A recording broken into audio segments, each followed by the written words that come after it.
Hello everyone, welcome to Tech Team.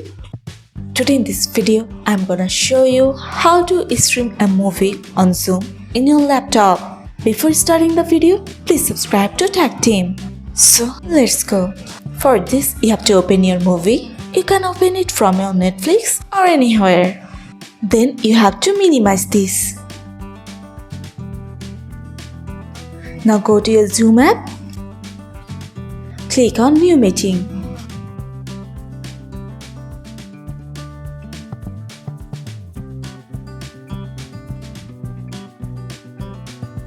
Now press on Share option.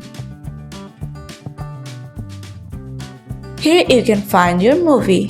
You have to press on it and press on Share option.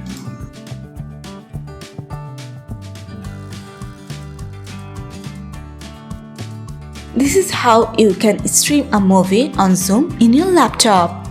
So guys, that's it. You can do this. I think this video is very helpful to you. If it was, then give a thumbs up and hit the subscribe button. And thanks for watching.